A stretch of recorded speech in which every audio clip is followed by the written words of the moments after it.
السلام عليكم ورحمة الله وبركاته. خلصنا احنا كده البلوفر، شغل بالتريكو والخياطة بتاعته وكل القطع بقت تمام، والبلوفر اوريدي ممكن يتلبس من دلوقتي لو انتوا عايزين. ولكن فاضل جزء فني في الموضوع، ألا وهو تقفيل حردة العنق اللي احنا كنا عملناها بالشكل ده. هي شكلها ظريف دلوقتي وكل حاجة، بس ممكن يتعمل او يتقفل بشكل اظرف، يكون شكله شكل حردة العنق بتاعة البلوفرات اللي احنا بنشوفها او اللي احنا بنشتريها من بره، لما بيكون شكل البلوفر او العنق بتاعه حرف الفي، التقفيلة اللي هي كلنا عارفينها. فاحنا لو انتوا حابين ان انتوا تقفلوها بالطريقة دي يبقى كملوا معايا الفيديو. لو مش حابين وانتوا شايفين ان التقفيل بتاعه كده بالنسبة لكم تمام، فاحب اقول لكم ان انتوا كده خلصتوا، تقدروا تلبسوا البلوفر بتاعكم ومبروك. طيب لو احنا هنقفل البلوفر دلوقتي او الياقة بتاعة البلوفر او العنق بتاع البلوفر، هنحتاج ايه؟ هنحتاج بلوفر بديهي، هنحتاج البقرة باللون اللي احنا هنقفلها بيها، هنحتاج ماركر زي ده اللي هو الدبوس اللي بيتفك ويتركب مش ثابت، يعني يبقى سهل ان احنا ننقله من غرزة للتانية، وهنحتاج الإبر بتاعتنا اللي احنا شغالين بيها عادي. تمام. طيب نسمي كده ونشوف هنعمل ايه. هنجيب البلوفر بتاعنا وهنبتدي الشغل بتاعنا المفروض من الياقة من ورا، من نص الرقبة من ورا. بس قبل ما هنعمل الكلام ده هنشوف احنا هنا من قدام عايزين الغرزة اللي في النص بالظبط، الغرزة اللي في النص بالظبط بتاعتنا، عايزين الرجلين بتاعتها اللي هي اني بقى، اللي هي دي. هنجيبها كده وهنجيب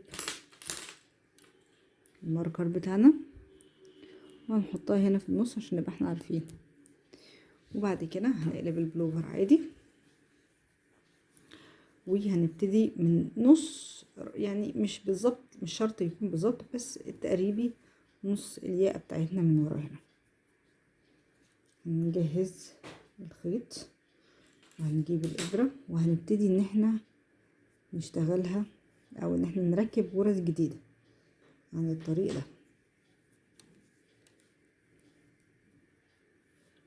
كده.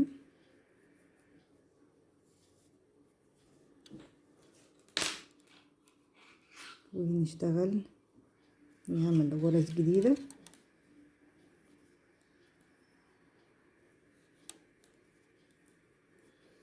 بالمنظر ده.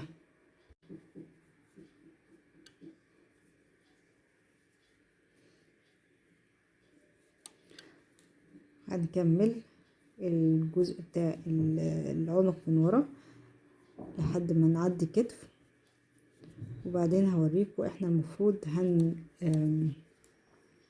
الجزء بقى اللي هو الجنب الرقبة اللي هي الفروع بتاعة الفي، المفروض ان احنا هناخدها او هنعمل غرز منها من الطرف بالظبط. بس ده مش ده احنا اللي هنعمله دلوقتي في البلوفر بتاعنا، انا هفهمكم وجهة النظر بس لما نوصل، بشوفكم لما نوصل للجزئية دي.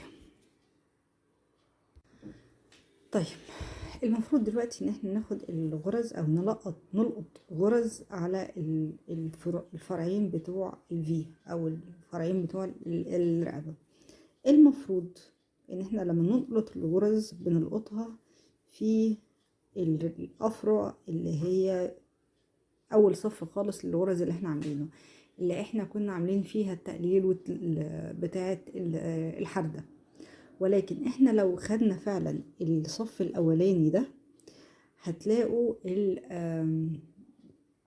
شكل الغرز الملقوطة او شكل الفي بعد كده طالع فيها كأنها جابس او فراغات او كأنها معمولة دون قصد، زي غرزة ليس. وهوريكم صورة ليها دلوقتي هتطلع في الفيديو شكلها كان عامل ازاي لما انا لقطتها من الصف الاولاني. هتلاقوا ان هي في فراغات شكلها ينفع كشكل، يعني هي ينفع كشكل لحردة العنق، بس مش هو ده الشكل اللي احنا مستهدفينه او اللي احنا عايزينه في شكل البلوفر بتاعنا دلوقتي او في الحردة بتاعتنا دلوقتي. علشان كده لما هنيجي نلقط الغرز في الصف ده او الصف التاني، او يعني في الفرع ده او الفرع التاني، احنا مش هنلقط من اول صف، لا احنا هنلقط في الصف اللي بعديه. يعني بدل ما احنا هناخد الغرزة من هنا، هناخدها من هنا من جوه شوية. فاحنا كده الخيط بتاعنا هيبقى اهو، وهنلقطها بدل ما احنا هنلقطها من هنا مثلا، لا هنلقطها من اللي بعدها. هنسيب الحتة الأولانية وهنلقط من اللي بعدها. فبدل ما احنا نلقطها من هنا او حتى من هنا، احنا بنشوف المكان اللي الغرز فيه ضيقة مش واسعة. كل ما كانت الغرزة ضيقة فاحنا هنشوف الصف، اقرب صف تكون الغرز فيه ضيقة من صف البداية.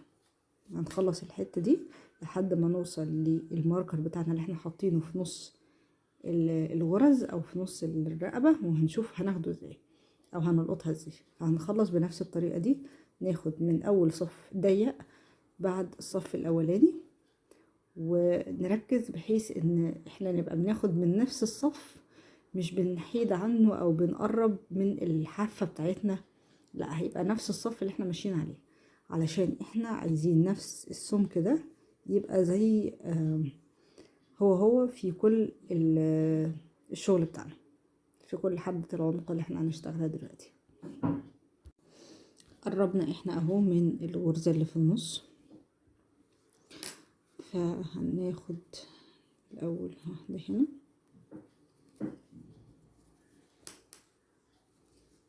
ماشي. خلي بالكوا انا ما عدتش انا عملت كام غرزة، الموضوع ده مش هيبقى مهم بالنسبة لنا دلوقتي، هنعرف ازاي هنعد واحنا شغالين لما نيجي نبتدي نعمل الغرزة العدلة وغرزة مقلوبة. ادينا اهو عند النص بالظبط، هندخل الابرة بتاعتنا ما بين الفرعين عادي جدا ونلقطها، وقبل ما نمشي هننقل الماركر بتاعنا من هنا لهنا عشان نبقى عارفين ان دي الغرزة اللي في منتصف العنق من قدام، ونكمل اللقط بنفس الطريقة، بحيث ان احنا الفرع ده برضو هنعدي اول صف اللي فيه الغرز بتاعتنا واسعة، ونعمل الصف اللي الغرز بدأت تضيق لحد ما نوصل للكتف، والجزء بقى بتاع العنق من ورا هنا هنعملها عادي، نلقط الغرز بتاعتنا من اول صف عادي، لان ده ما كانش فيها صف تقليل او حاجة. فبالتالي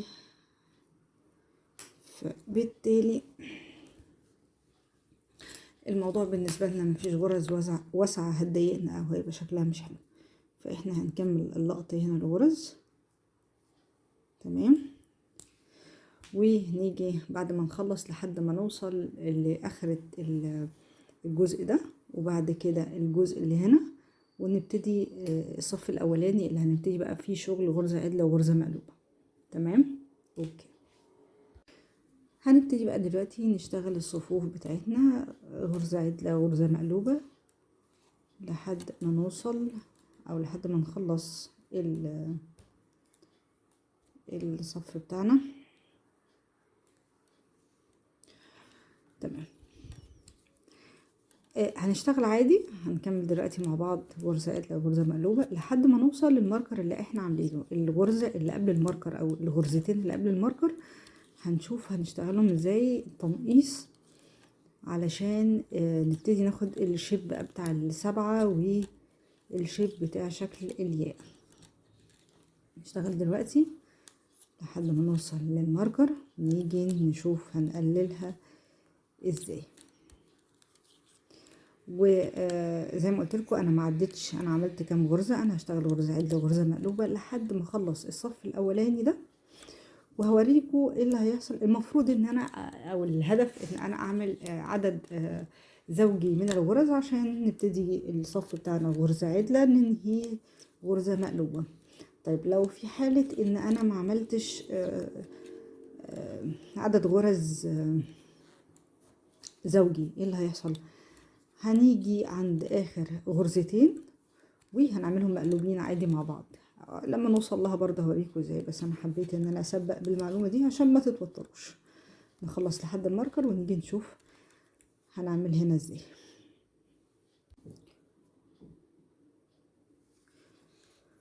قربنا اهو من الغرزه اللي احنا عايزين نستهدفها. حلو، عايزين نستهدفها. فاضل لنا. طيب نركز، احنا المفروض نبتدي التنقيص من هنا. نركز الغرزة دي احنا عاملينها ايه علشان هنكررها بعد التنقيص على طول. فاحنا عاملين دي مقلوب، دي عدل، يبقى المفروض الغرزة اللي بعد كده هتبقى عدل، او اللي بعد التنقيص تبقى عدل. طب هننقص ازاي بقى؟ هناخد الاول الغرزتين دول مع بعض بداية من الغرزة اللي عليها الماركر كأنها غرزة عدلة. هتبقى ضيقة شوية عشان احنا حاطين الماركر. ادينا خدناها اهو. وبعد كده نشيل الماركر دلوقتي، وبعد كده هنشتغل الغرزة اللي بعديها او اللي بعديهم غرزة عدلة، وبعدين الغرزتين اللي احنا نقلناهم هنا دول هننقلهم او هنقفل بيهم، وتبقى بعد كده الغرزة دي اللي عندنا هي الغرزة اللي في النص. فنحط الماركر بتاعنا عليها، والغرزة بقى اللي بعد كده هنشتغلها زي الغرزة اللي اشتغلناها هنا اللي هي في الاول. دي كانت عدلة، فهنشتغل دي كمان عدلة، ونبتدي نكمل مقلوبة عدل مقلوبة عدل مقلوبة عدل لحد الاخر، اخر الصف. فهاجي اوريكم اخر الصف هيبقى نعمله ازاي ان كيس ان عدد الغرز ما كانش زوجي، كان فردي. وزي ما قلت لكم هنعمل اخر غرزتين مع بعضيهم غرزة مقلوبة لو ما كانش زوجي. هخلص اللفة دي واجي لكم واحنا بنختمها عشان نشوف هنعمل ايه. كده احنا في اخر غرزتين من الشغل بتاعنا. انا كده مقلوب، المفروض اللي بعديها عادل. انا البدايه بتاعتي اهي، يعني الغرزه دي غرزه البدايه ودي المقلوب، فدي عادل مقلوب، فانا كده ماشيه كويس. يبقى عدد الغرز معايا كانت زوجي. طب ان كيس ان ده ما كانش اللي حصل، وان ان انا فاضل لي ان دي كانت عادل مثلا والمفروض ان انا اختمها بمقلوب، فلو انا كنت عملت ده دي عدل مقلوب عدل مش هتبقى صح. فساعتها هنعمل ايه؟ كنا هناخد الغرزتين دول مع بعضيهم غرزة مقلوبة. لكن حيث ان المشكلة دي مش معايا دلوقتي فانا هشتغل عادي. ادي كده مقلوب، يبقى ده عدل وده مقلوب. ممكن بقى تحطوا ماركر هنا عشان تبقوا عارفين ان ده بداية الصف، وتشتغلوا بنفس طريقة التقليل اللي احنا بننقص بيها، اللي احنا نقصنا بيها فقط في عند الماركر بتاعنا اللي هو الغرزة اللي قبل التقليل بناخدها مع غرزة التقليل كأننا نشتغلها عدل، ننقلها على الإبرة التانية، وبعدين نشتغل اللي بعديها، وبعدين نقفل الغرزتين اللي احنا مررناهم مع بعضهم. هنفضل نمشي بالتقليل ده لحد ما نوصل لخلاص الشكل او سمك او عرض التقفيل الحردة بتاعة العنق، وبعد كده نقفل الغرز بتاعتنا عادي جدا زي ما بنقفل الشغل بتاعنا عادي. هنخلص واقفل واجي اوريكم شكلها هتبقى عاملة ازاي. احنا كده خلصت حردة العنق. انا عملت صف واحد بس بعد ما لضمنا الغرز مع بعضيها، وبعدين قفلتها. يعني عملت الاول اللضم وبعدين غرزة عدلة وغرزة مقلوبة صف واحد، وبعد كده قفلته لان انا ما كنتش عايزة الياقة تبقى ضيقة، عايزاها واسعة شوية عشان يبقى سهل اللبس. انما احنا ممكن نعمل اي عدد من الصفوف ونقلل بنفس الطريقة اللي قللنا بيها في نص الياقة من تحت. بس لو احنا عاملين حردة العنق اوريدي ضيقة او يعني لما عملناها في الاول خالص ضيقة، مش المفروض نعمل عدد كتير في صفوف تقفيل الحردة، انما لو عاملينها واسعة يبقى براحتنا الموضوع. بس احنا كده خلصنا البلوفر، والبلوفر نقدر نلبسه على طول دلوقتي. هنلاقي شوية ديفوهات زي فراغات مثلا موجودة، او فراغات دي محتاجة تتقفل، او خيط محتاج يتقص. الكلام ده كله هوريه لكم في الفيديو اللي جاي ان شاء الله. هيكون فيديو قصير جدا، يكاد يكون شورت ان لم يكن شورت فعلا. هنشوف ازاي بنصلح بعض المشاكل اللي ممكن تكون حصلت واحنا شغالين في البلوفر، مع شوية ملحوظات كده جات لي وانا شغالة فيه، والفرق ما بين الطريقة دي في عمل البلوفر والطريقة اللي احنا كنا اتكلمنا فيها قبل كده، اللي هي بالإبر الدائرية اللي مش بيبقى فيها خياطة. وفكرة كده جات لي ازاي نقدر نمزج الطريقتين مع بعض عشان ناخد افضل من افضل هنا مع افضل هنا عشان يبقى طبعا شكل البلوفر اظرف والشغل اسهل. فاشوفكم بقى في الفيديو او الشورت اللي جاي، و بالتوفيق.